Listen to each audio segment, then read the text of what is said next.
Hello, traders. FX Pip Collector here. Today is Friday, April 18th, and this is my morning analysis for the US dollar yen.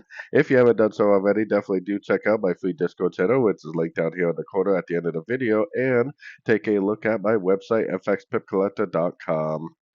So, anyways, today is Good Friday. It is a bank holiday for most people, and then Easter is this weekend. So, happy Easter for everybody. Definitely enjoy friends and family for sure. Now, it is not a bank holiday today for the US, so during the New York session, we definitely could see a little bit of volume in the market. We might actually see some movement, but it is a holiday for most people, so be very careful. Bank holidays are often very, very slow. So, anyways, the same thing I said yesterday, I think still applies.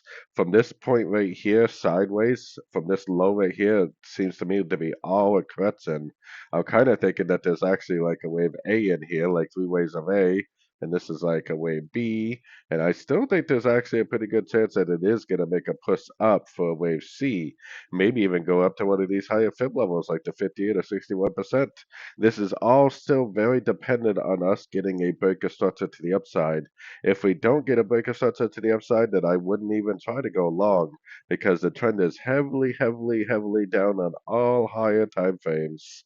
So if we do get this breaker structure right here, then you definitely could try to go long, maybe taking it up to one of these higher Fibonacci levels.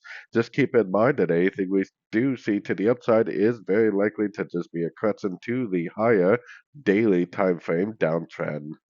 So anyways, don't forget to like and subscribe. And as always, thank you for watching and happy trading.